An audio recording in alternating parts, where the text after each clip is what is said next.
The fluorescent lights hummed their endless mechanical song, same as they had every night for 3 years. Hannah Clarke moved through Cedar Creek Medical's emergency department like water finding the path of least resistance, quiet, efficient, present only when absolutely necessary. Her sneakers made no sound on the linoleum.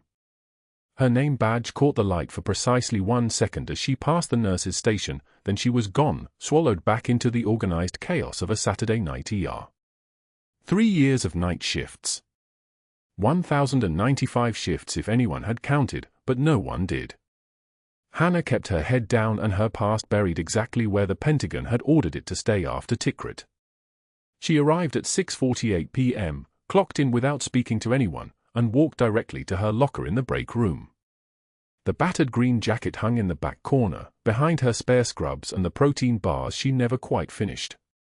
Her fingers found the patch sewn inside the lining before she'd even removed her street clothes, 75th Ranger Regiment insignia, faded from 15 years of touch, from hands that had learned to check for it the way other people checked for car keys. The texture was rough under her fingertips, fabric weathered by memory. She ran her thumb across the embroidered lettering. Held it there. Closed her eyes. 3 seconds. Then her hands dropped to her sides, her shoulders relaxed, and the ghost returned to the hospital floors. The ER tonight was running at 70% capacity, manageable by most definitions, but Hannah knew that Saturday night had a way of deceiving medical staff. The quiet before 10 p.m. was usually just the intake phase, the universe gathering its breath.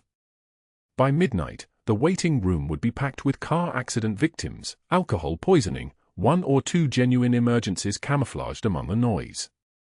She'd learned to read the patterns like weather systems moving across a map. She pulled on her scrubs, navy blue, standard issue, identical to the other 42 nurses working the Raleigh hospital system tonight, and made her way to the trauma bays. The ventilators wheezed their mechanical rhythm in the distance. Monitor cables coiled on countertops like sleeping snakes. The smell of antiseptic and stale coffee hung in the air, layered underneath something metallic that Hannah had learned never quite to identify. Dr. Marcus Pierce arrived during her morning charting, expensive shoes clicking against the tile floor like a metronome counting down to something Hannah couldn't yet predict. She didn't look up from her computer. She'd learned, through 3 years of careful observation, that looking up only invited conversation, and conversation required explanations, and explanations were dangerous when you weren't supposed to exist anymore. His shoes stopped 3 feet from her station. She could feel him there, the way you can feel someone staring at the back of your head in a crowded room. It wasn't a comforting feeling. It was the feeling of being catalogued, assessed, marked down in some internal ledger that had nothing to do with nursing competence. Hannah Clarke. He said it like it tasted wrong in his mouth. Always so committed to the night shift. Most nurses want to transfer to days. Someone has to cover nights, Dr. Pierce. Her voice came out steady, low, deferential, the practiced tone of someone who'd learned that invisibility was a survival skill. She kept her eyes on her screen, fingers moving across the keyboard with deliberate slowness. Indeed. He lingered. She could hear the fabric of his suit jacket shift as he moved, designer threads and privilege woven into every thread. Odd career trajectory for someone with your attention to detail. The comment hung there. Hannah didn't take the bait. Engagement meant visibility, and visibility meant danger. She'd spent 15 years learning to disappear, and Marcus Pierce wasn't going to be the man who found her. He left without another word, his footsteps echoing down the corridor in the direction of the physician's lounge. Only when she heard the door close did Hannah exhale, a breath she hadn't realized she'd been holding. She returned to her charting. Vital signs. Intake times. The small details that made up the invisible architecture of emergency medicine. Around her, the night shift carried on, nurses checking 4 lines, residents reviewing labs, the steady percussion of a hospital running on caffeine and muscle memory. She was good at being part of that machinery while remaining fundamentally separate from it. Good at doing the work while leaving no trace. 3 years had made her expert at it. The next trauma arrived at 11:43 p.m., announced by the wail of an ambulance siren cutting through the Raleigh night like a blade through silk.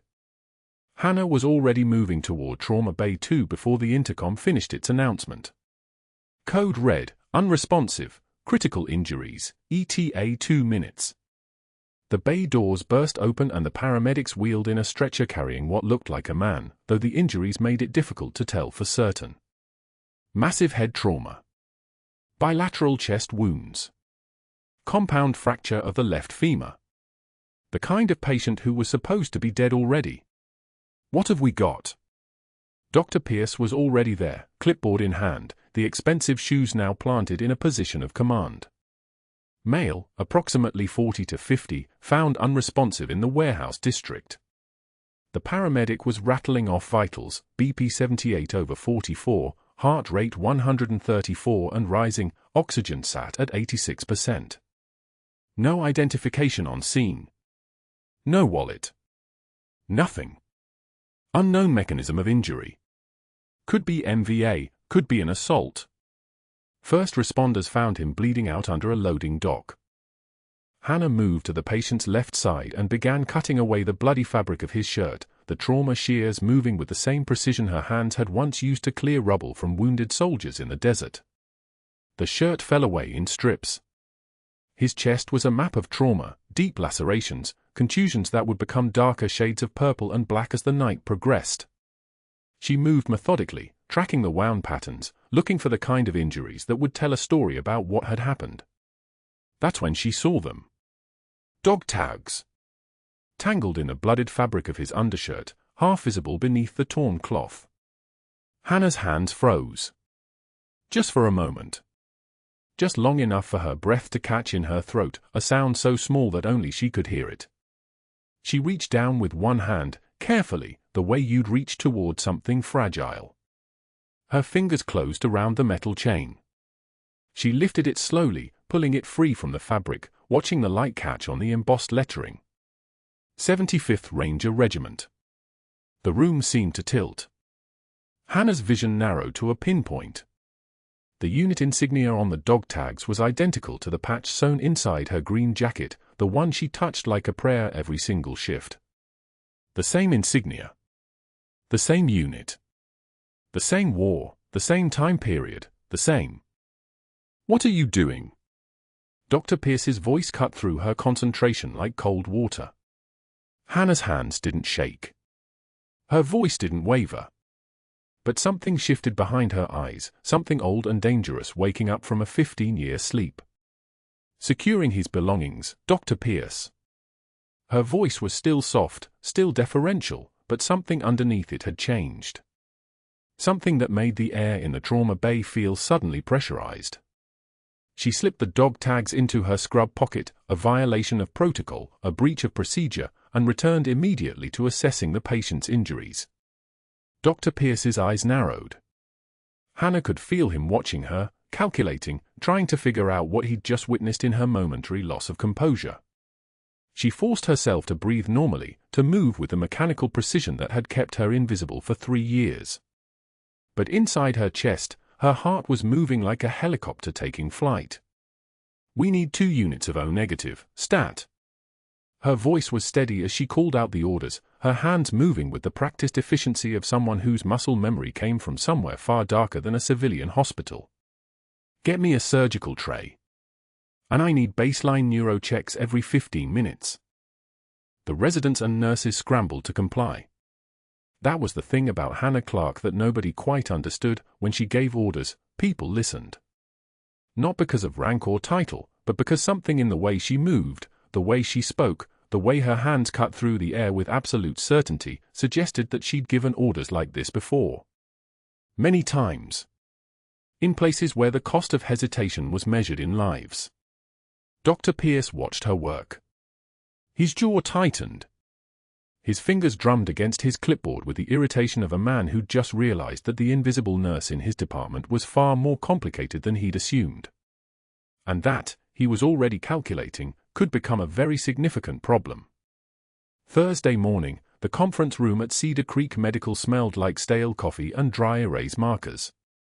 20 residents and attendings filled the tiered seating, 4th-year students fresh enough to still believe protocol mattered, veterans cynical enough to know better. Dr. Pierce stood at the podium with the posture of a man accustomed to rooms falling silent when he entered. He pulled up Hannah's patient notes on the projector screen behind him, and the first thing anyone noticed was the sheer volume of documentation. 17 entries in a single shift. Vital signs checked every 15 minutes instead of the standard 30. A full paragraph on respiratory pattern changes, oxygen saturation fluctuations, the asymmetry she'd noticed in his chest expansion. "Let's discuss Nurse Clarke's approach to patient 347, Pierce said, his voice carrying the clinical precision of a man about to dissect something living. He paused, letting the pages scroll across the screen like evidence in a courtroom. "Notice the excessive documentation. The repeated assessments. The attention to detail that borders on." He smiled, waiting for the word to land. "Emotional over-involvement. This is a textbook example of what we call nursing theatre. She's performing competence rather than executing it." A few residents shifted in their seats. One attendant smirked. The fluorescent lights overhead cast everything in surgical white, stripping away any mercy from the moment. Hannah sat in the back row, her posture a vertical line. Her hands rested on her thighs, palms flat.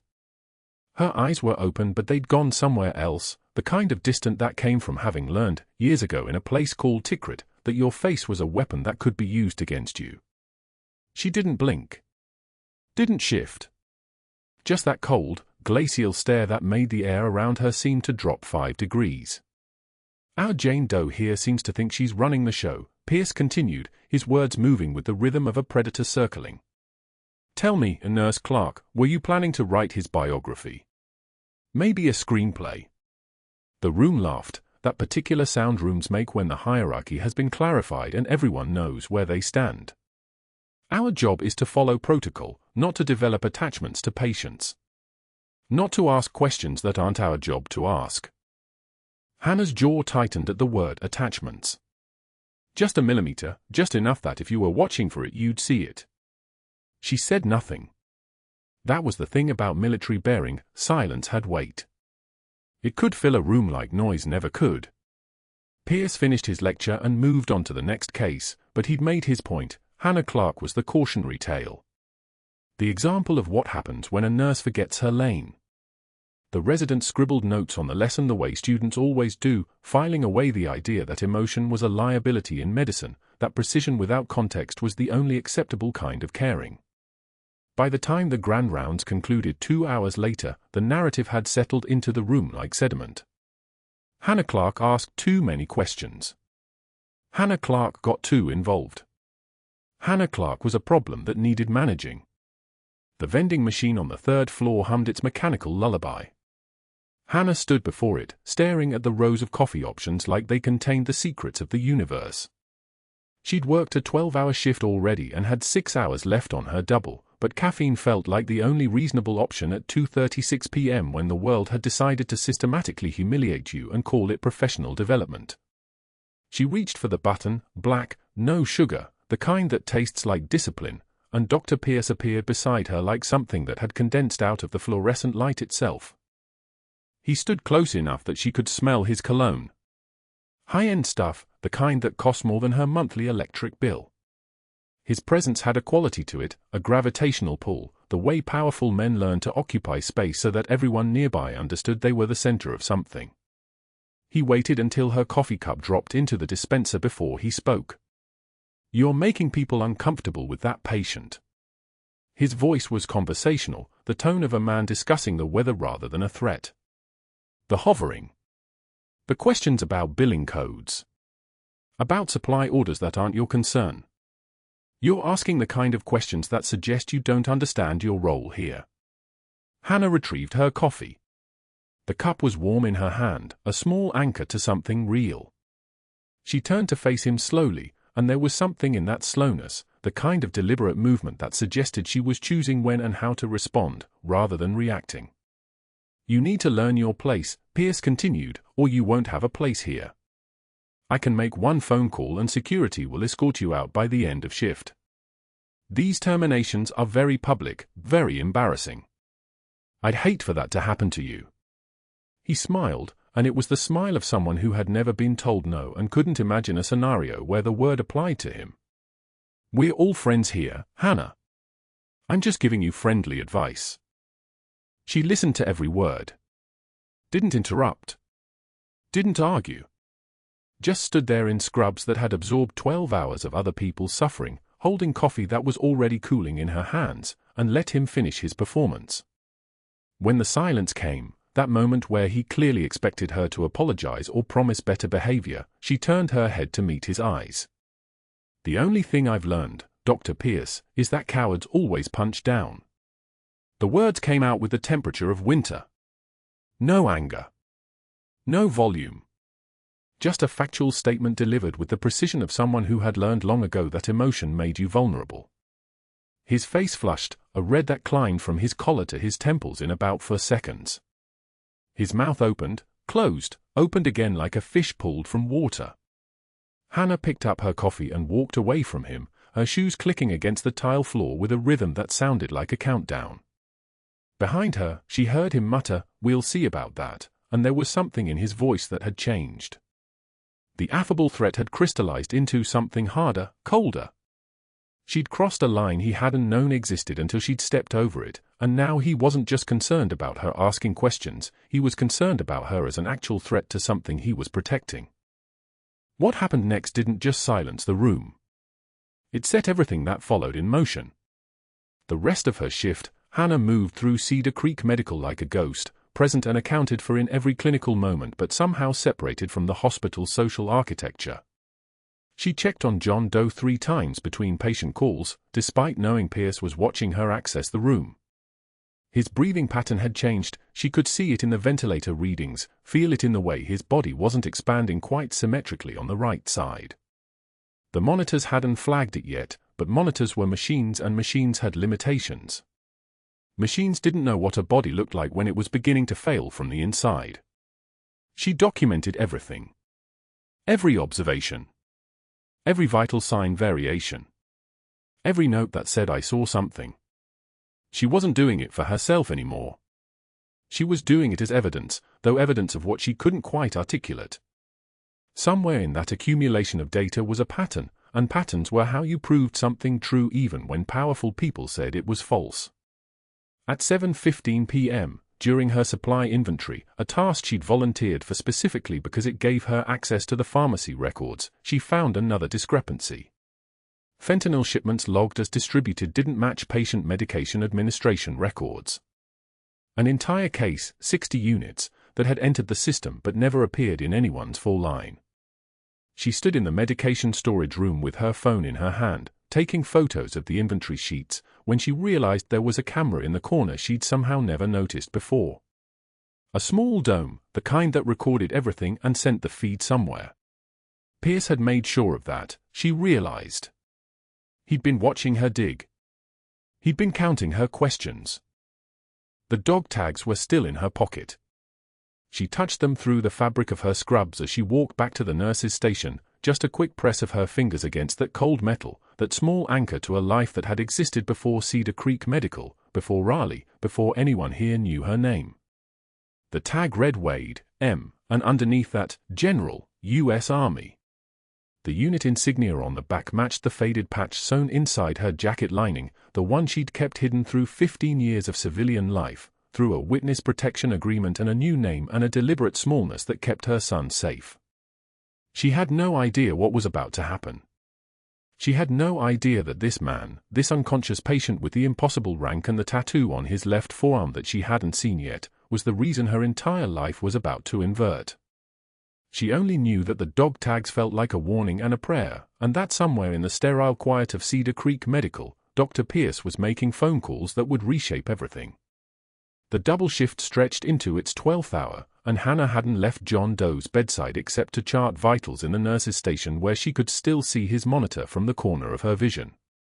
3 years at Cedar Creek Medical had taught her to read the room like a battlefield, but this patient made her read differently.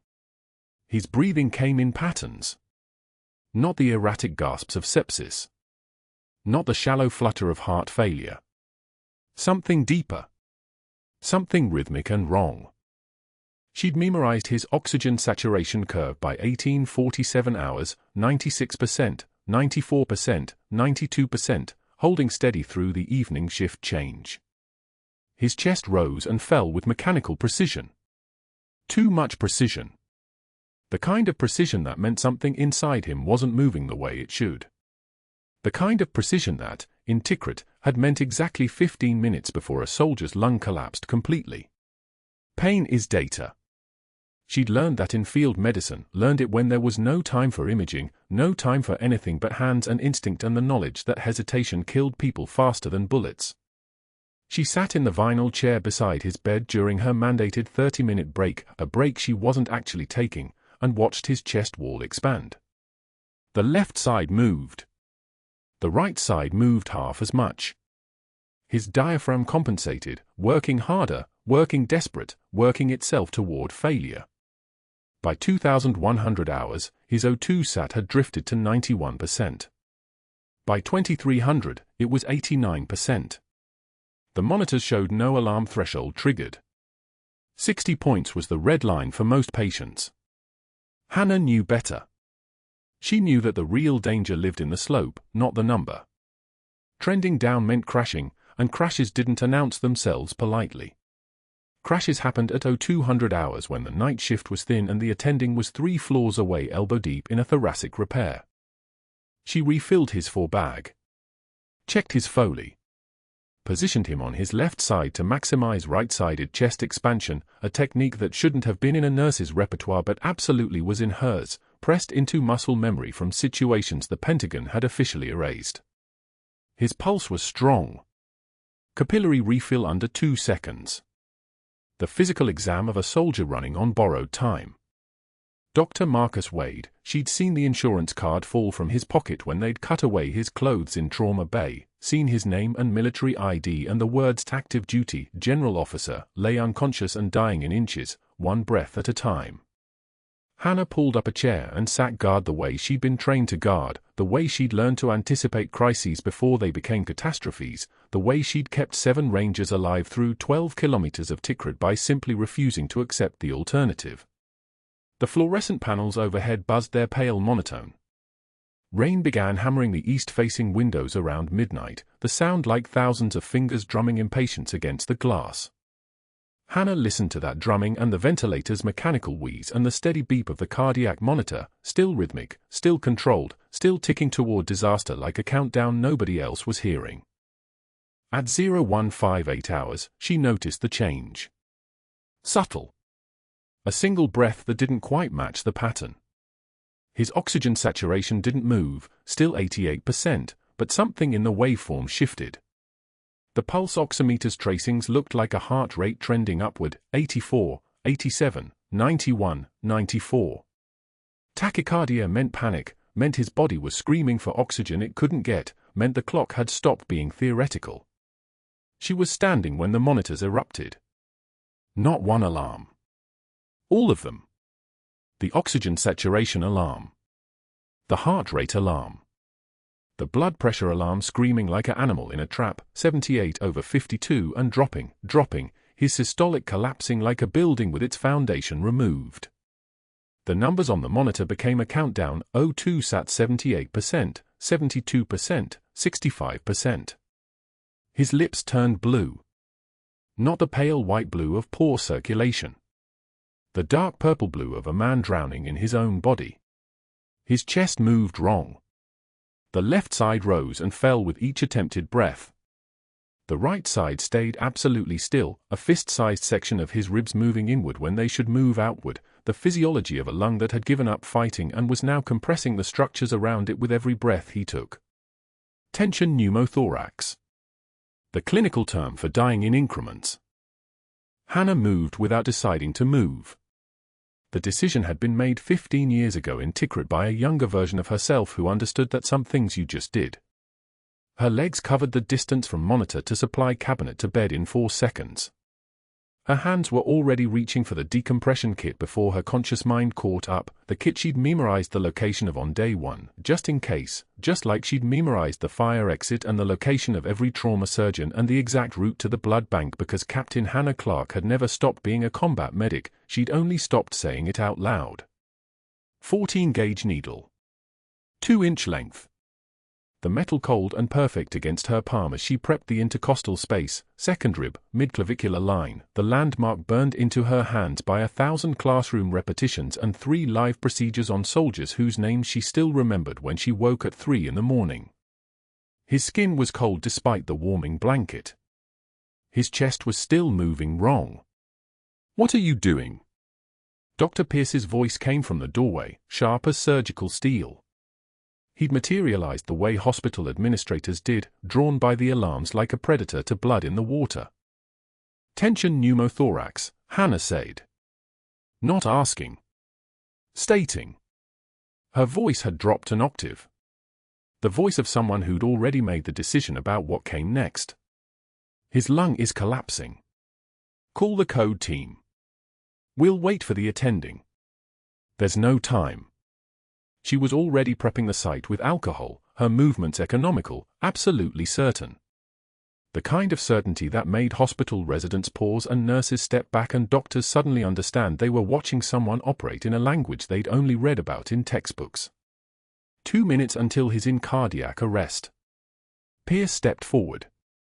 His face had gone the particular shade of red that meant his institutional power was being challenged in real time, that his authority was being overridden by the simple physics of a dying man and a nurse who'd stopped waiting for permission somewhere between the second rib and the mid-clavicular line.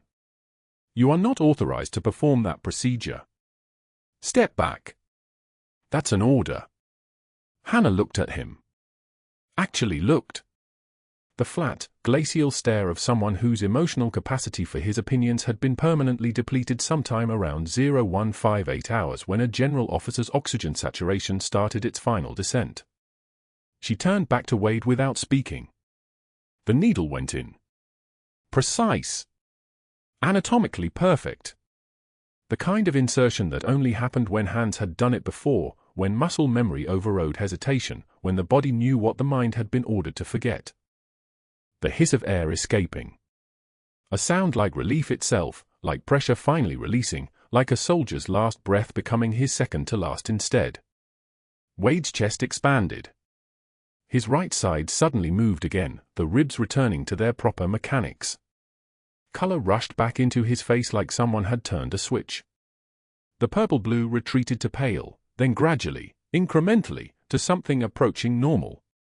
The monitor numbers climbed. O2 sat 68%, 75%, 82%, 88%.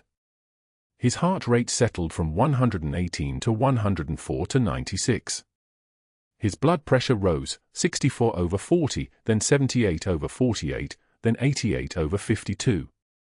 Not good. Not bad. Alive. The space between alive and dead had compressed to the size of a needle and the steadiness of a pair of hands. "You just ended your career," Pierce said. He was backing out of the room already, his phone in his hand, his institutional machinery spinning into motion. But his voice had changed. It had become the voice of someone who'd just seen what he'd been too blind to see, and the sight had terrified him. "Security. HR. You're finished." Hannah stayed with Wade. She didn't watch Pierce leave. She didn't acknowledge the code team arriving 3 minutes too late, already running through their protocols for someone who no longer needed them. Her hand rested on Wade's wrist, her fingers finding his radial pulse, feeling it steady and strong and absolutely present. 68 beats per minute. The pulse of a man who would, statistically, survive the next hour. She whispered something so quietly that only the unconscious general could hear it, if consciousness had any mercy. "I've got you, sir." "Like you had me." Her jaw clenched so tight it ached. Her eyes remained dry.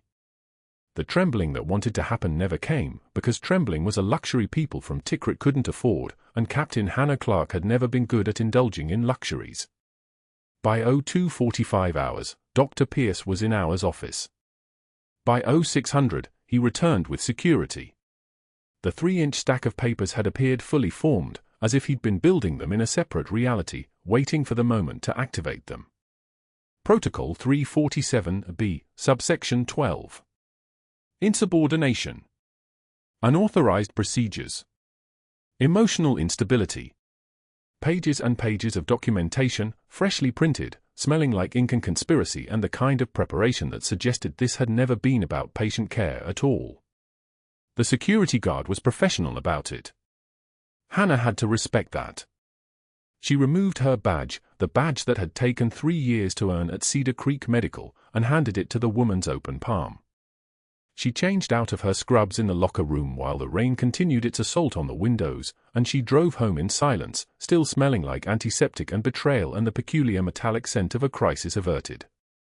Her 15-year-old son, Marcus, found her 2 hours later at the kitchen table in the dark, staring at nothing, tears streaming down her face in a way they hadn't since Tikrit, in a way she'd thought she'd permanently cauterized in herself somewhere between captain and civilian and whatever broken thing she'd become when the Pentagon decided she'd never actually existed at all.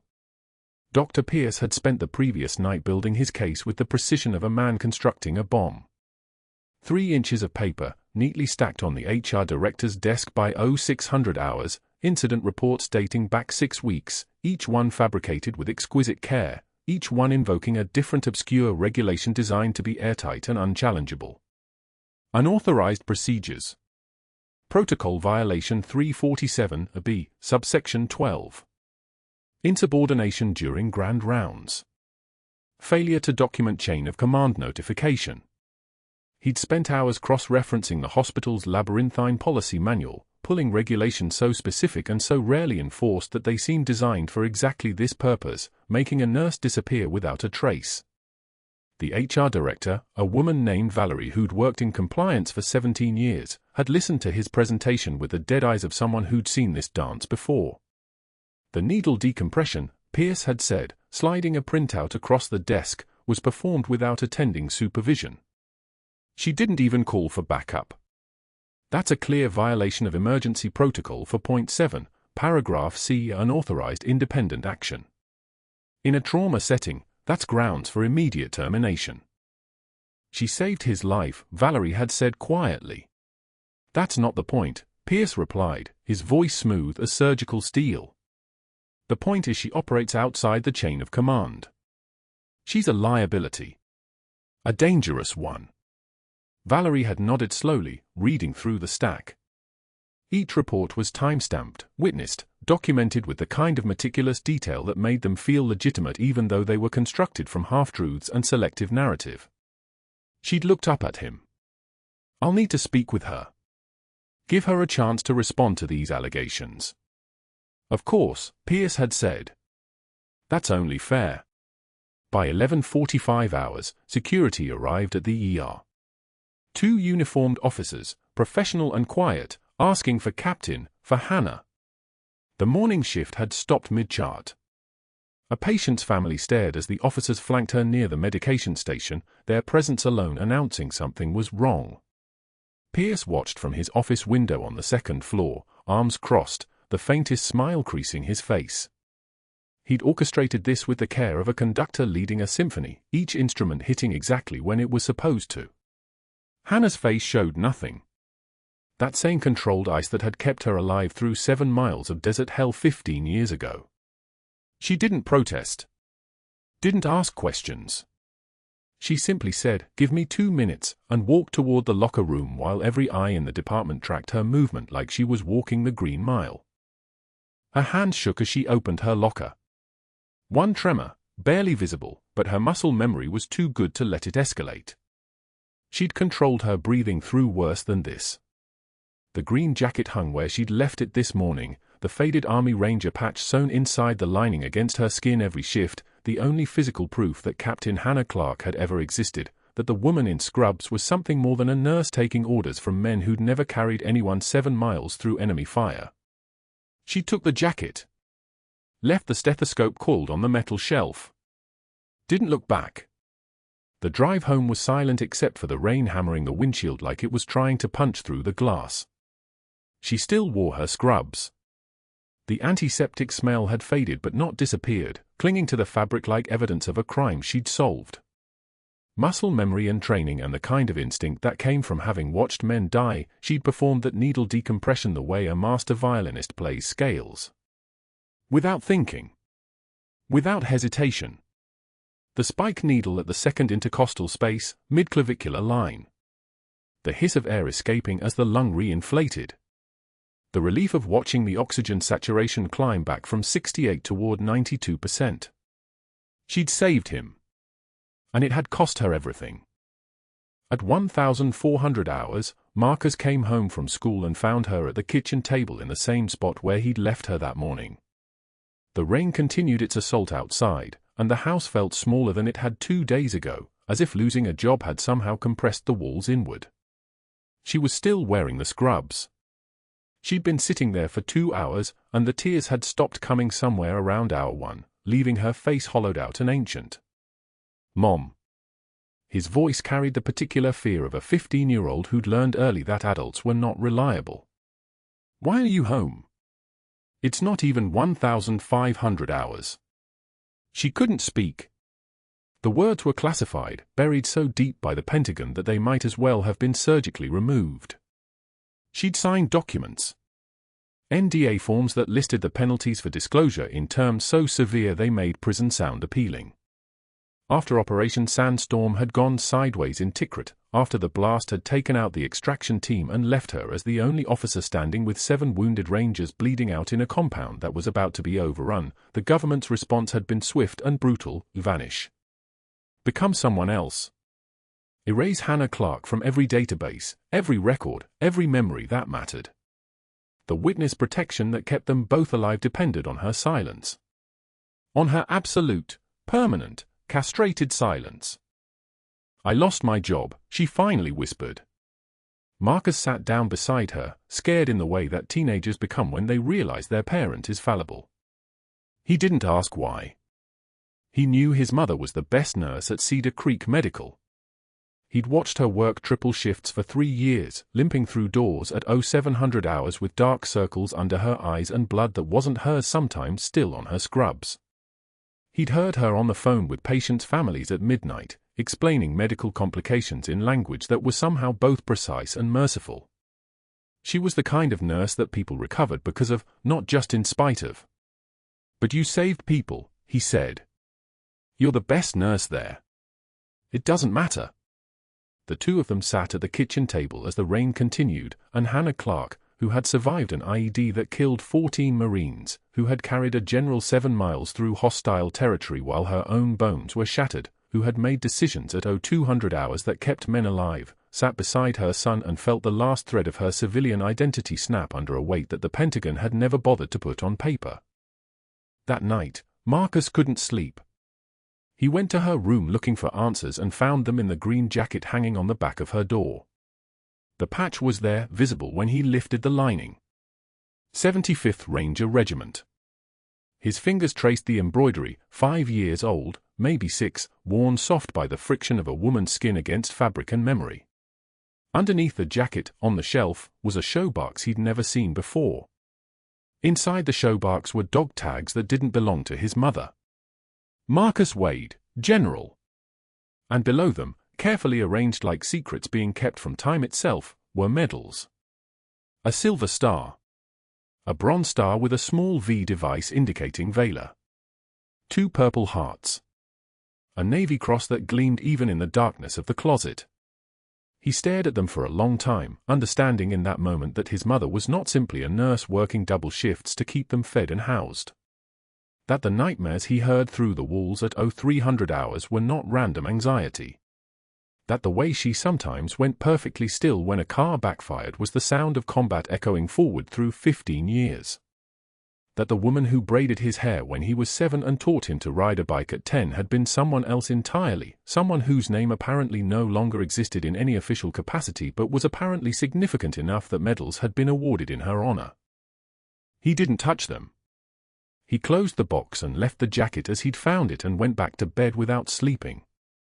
The next morning, before his mother woke up, he took the showbox and walked out the door.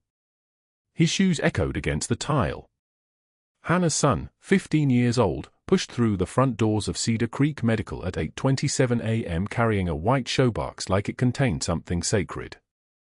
He didn't look left or right. He walked straight to the front desk where Nurse Patricia was logging morning admissions, and he set the box down with both hands. "They need to see these," he said. His voice didn't shake.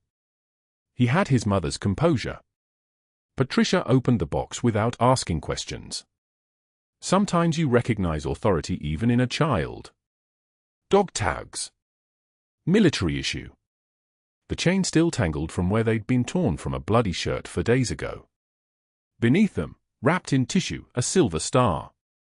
A bronze star with the V device for Valor. 2 purple hearts.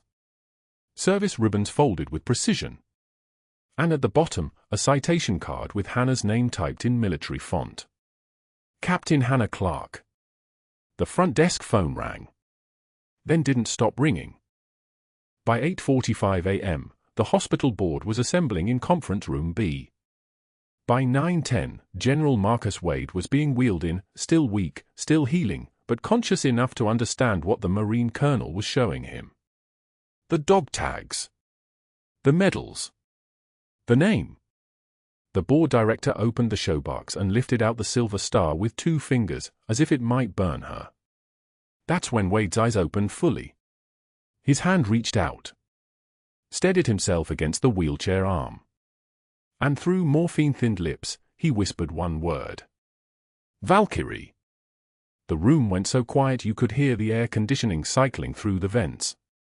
The Marine colonel, a decorated recon veteran with 32 years of service and a jawline like corroded granite, sat down. He pulled out Hannah's citation card and read it aloud, his voice carrying the weight of official record. Captain Hannah Clarke, 75th Ranger Regiment. For conspicuous gallantry under fire, single-handedly evacuating 7 wounded Rangers through 12 kilometers of hostile territory while under sustained enemy contact in Tikrit, Iraq, March 2009. Returned through Allied lines with 0 casualties. Recommendation for Medal of Valor approved by JSOC Command. Someone took a breath. The board director's hands trembled holding the silver star. That's when the door shoved open. Dr. Pierce. His face was the color of hospital wall paint. He'd been in his office when the first calls came, board director, hospital administrator, Pentagon liaison requesting his presence immediately. He'd understood nothing until he saw the medals. "Those are fabricated," he said. His voice climbed an octave. "I have documentation proving she was never military. I have incident reports, protocol violations, unauthorized procedures." Dr. Pierce, the Marine colonel said, "Step back. She performed procedures without attending physician approval. She operated outside her scope of practice. I was protecting this institution. Step back." Pierce didn't step back. He stepped forward, reaching for the silver star, and that's when General Wade spoke from the wheelchair. His voice was still weak from the pneumothorax, still recovering from 4 days of intubation, but when he gave a command, people listened. "Help me stand." The Marine colonel was on his feet before Pierce finished his next word. He positioned himself at Wade's left shoulder. A hospital administrator moved to the right. Wade gripped both their arms and straightened his spine, left knee still unstable but bearing weight. He was still in his hospital gown, still tethered to a mobile for stand, but he stood like a general. He looked at Dr. Pierce. "You terminated the woman who saved my life," Wade said, "based on falsified reports about a procedure that kept my lungs from collapsing." Pierce's mouth opened. Closed. "Captain Clarke performed a needle decompression at the second intercostal space when you were present but doing nothing," Wade continued. His breath was measured, controlled. "She relieved a tension pneumothorax in under 90 seconds. By your own documented vital signs from an hour earlier, I was stable. By your notes, I was stable when I left the ER. My chart shows deterioration began at 2 o'clock hours, which means your assessment was grossly negligent or your documentation was fraudulent. Which is it?" The room held its breath. Even the fluorescent light seemed to stop humming. Gentlemen, the Pentagon liaison's voice crackled through the speakerphone mounted on the conference table. We're showing an unauthorized access attempt on Captain Clarke's service record, timestamp 6:53 this morning. Someone attempted to alter her military file approximately 3 hours ago. The FBI is already tracing the access point. Pierce's face went from wall white to absolute gray. I was just verifying her claims, he said. His voice came out strangled. Standard background verification. That's a felony, the Marine colonel said quietly. Falsifying federal military records. Do you understand what you've done? The board director lifted the bronze star with the V device. The citation card. The dog tags that had carried Hannah Clarke through Tikrit and back. She looked at Pierce like she'd never seen him before. By 11:15 a.m., an FBI field office in Raleigh received a warrant request. By 1:08 p.m., federal agents arrived at Cedar Creek Medical with a search warrant for Dr. Pierce's office. They found his computer already powered down, his office drawers already emptied. He'd tried to run. They caught him in the parking garage.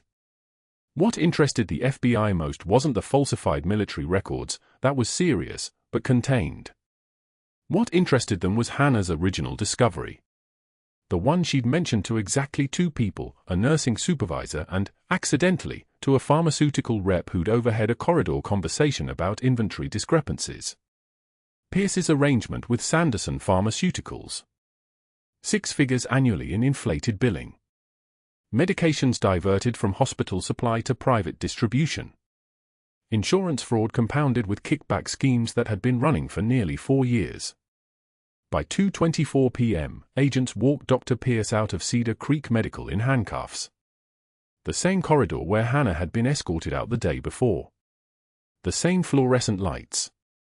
The same tile floor. But this time, the faces were different. This time, nurses watched with their arms crossed. A family in the waiting room whispered to each other. Security didn't need to be called. This time, Pierce's face showed everything, panic and rage and the terrible clarity of a man watching his life transform into wreckage in real time. He screamed about lawyers. About mistakes. About how he built this department from nothing. About how one nobody nurse had destroyed his career over paperwork and procedure obsessions. Security had to physically guide him into the federal vehicle. His shoulder struck the door frame. Nobody stopped to help him up. Hannah's son still stood in the lobby, holding the empty showbox. He watched the FBI agent secure Pierce in the back seat. He watched the vehicle pull away from the emergency bay. Then he walked upstairs to where his mother was sitting in a small administrative office, still in yesterday's scrubs, waiting for someone to tell her what happened. She wasn't crying anymore. 6 months later, Hannah Clarke stood in her new office. Director of Emergency Medicine. Her uniform was pressed linen, not scrubs, captain's bars pinned to the jacket collar where they belonged now. The Pentagon had declassified her operation. Ended the protection protocol that had kept her in hiding. Restored her records. Turns out Operation Sandstorm had been declassified 2 years prior, filed away in bureaucratic channels, and nobody had thought to notify her that the war was over, that the silence wasn't required anymore, that she was allowed to exist. On her desk, a framed photograph from the reinstatement ceremony. General Wade in dress uniform standing beside her, his presence commanding even in stillness. He'd had the tattoo done in Germany during recovery. He'd searched for her for years afterward, hitting classified walls everywhere, never stopping. Her name on his left forearm. Valkyrie. He'd found her at last. Her son knocked on the door frame. Older now. 16. Proud in a way that didn't require words. New residents are here for orientation, Captain Clarke, he said, testing the rank, watching her not flinch. She nodded. Stood. Pulled on her white coat, a real one now, not borrowed, not temporary. Her captain's bars caught the light. Downstairs, the ER hummed its familiar rhythm. A trauma alert sounded, MVA, critical, incoming for minutes. Hannah moved toward the bay with hands that didn't shake. The same hands that had carried 7 Rangers through Tikrit. The same hands that had performed an unauthorized needle decompression without hesitation. The same hands that had been called excessive, emotional, obsessive by a man who'd spent his career cutting corners and taking money. Those hands moved with the precision of muscle memory earned in hell. General Wade visited the hospital monthly now. Always brought coffee. Always saluted the silver star mounted in its case on Hannah's office wall. He'd stand in the doorway sometimes, watching her work, saying nothing, just being present. 2 people who'd survived impossible things and found each other across 15 years of separation and silence and bureaucratic erasure. She touched the dog tags hanging beneath her collar, a gift from Wade, returned to her after Tikrit, and got back to the work that had defined her long before anyone called her a captain. Somewhere in Raleigh Community College, a man in a polo shirt taught CPR certification courses to board students for $15 an hour. His hands moved through the motions on a dummy. His voice delivered instructions no one needed. His office in a basement. His future measured in quarters and budget cuts. Nobody called him doctor anymore. Nobody deferred to him. Nobody even looked at him directly. Some stories end with heroes recognized. Some end with predators removed. Hannah Clarke's story ended with both, and the difference it made rippled through every shift afterward.